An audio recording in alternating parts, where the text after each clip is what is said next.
Inglourious Bastards, I mean, the Ministry of Ungentlemanly Warfare, that is just an absolute mouthful to say. Anyways, this movie was pretty good. It's got a lot of fun and a lot of charisma along with it, even though it is eerily similar to Inglourious Bastards, so let's talk about it. As always, this video will have spoilers, so if you don't want spoilers, head over to my shorts, TikTok, or Instagram and check out my one-take movie review on this movie. But without further ado, let's talk about the Ministry of Ungentlemanly.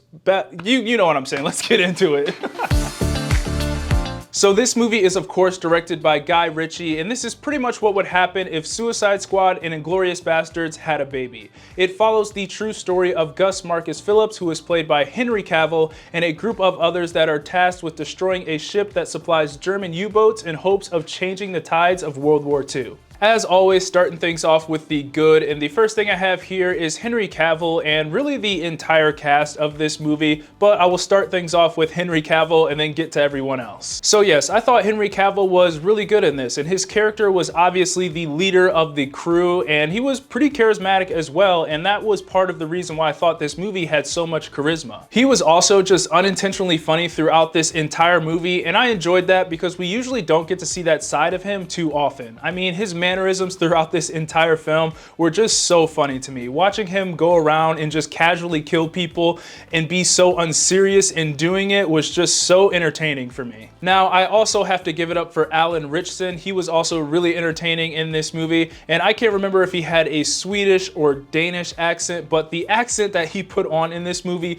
was just absolutely hilarious in my opinion, especially in the very first scene of this movie. He was also great in all of the action scenes, but I will get to that in just a second because he is a big reason on why I think the action was so good in this movie. But anyways, the rest of the cast turned in solid performances. Everyone had great chemistry with each other, but in my opinion, it was Henry Cavill and Alan Ritchson who really stole the show in this movie. Next up for the good, I of course have the action. Now, in my opinion, the action was the best part of this movie. It was the reason that I went to see this movie, and it's safe to say it absolutely delivered. All the punches, gunshots, explosions, etc. all worked really well for me. They were super satisfying to watch, and it helped that they were out there killing Nazis, because who doesn't enjoy watching Nazis getting killed? Now, I said before that this movie is very similar to Inglourious Bastards, but once I saw some of these action scenes, more specifically how they killed some of these Nazis, I was like, yeah, no, that's definitely taken from Inglourious Bastards. But the best part about the action, in my opinion, was easily Alan Ritchson. Not only did he look like an absolute superhero in this movie, but he was just running around killing Nazis with nothing but a knife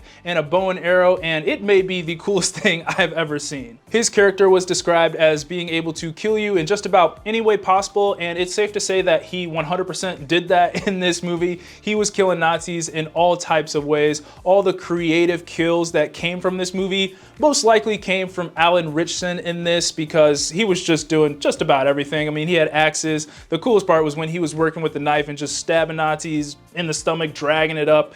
It was just insane to watch, but it was really cool. It made the action that much better, in my opinion. And finally, for the good, I have the humor. It is something I definitely enjoyed in this movie. As I said before, Henry Cavill was unintentionally funny throughout this entire thing, but you could really say that about a lot of the characters in this movie. But overall, this movie had some pretty witty humor, and it really starts right there in that opening scene with Henry Cavill and Alan Ritchson's character, who are laughing at that group of soldiers who have invaded their boat, all because they know they're about to kill all of them without breaking a sweat. And it's actually a really cool opening to this movie. It really sets the tone. But also, there's just something so humorous about watching a bunch of guys kill a bunch of Nazis so casually and doing it with a smile on their face the entire time. Moving on to the so-so, and the only thing I really have here is that outside of the main group of guys that Henry Cavill was leading, I wasn't so interested in what the other characters outside of them were doing. Now, when Henry Cavill and his crew were on screen, that's when I thought the movie was at its best. But on the other hand, when they weren't on screen, there was definitely a lull in this film. The side story with Marjorie and Mr. Erin definitely had its moments, and I got my fair share of enjoyment out of it. But I couldn't help to feel like I was just waiting for Henry and his crew to get back on screen. And that's nothing against the actors that played Marjorie and Mr. Erin. I just thought their scenes were a little bit slower than the others, which kind of created this kind of down point in the movie where I just constantly felt like, okay, let's get through this so we can get back to to the fun part of the movie. But anyways, that kind of leads me into the bad, and the only thing I have here is that this movie, as much as I like it, does drag at times. I kind of noticed this in the beginning, but it felt like when this movie was about to take off and really get going with that main group of guys, it would then cut away to see what Marjorie or Mr. Heron was doing, or it would cut to Britain as they tried to keep this secret mission under wraps. And don't get me wrong, these parts are essential to the story, so I'm definitely not saying cut them out of the movie entirely. It just felt kind of weird when they would build up all this momentum with that main group of guys,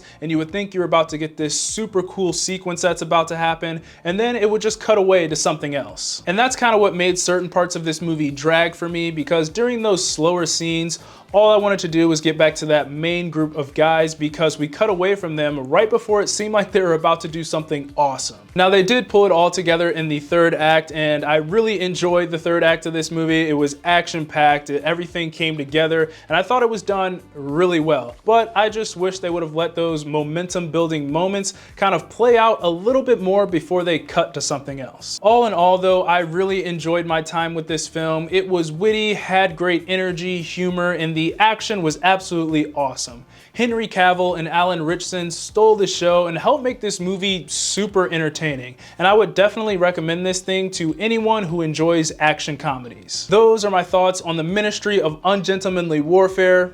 Nailed it.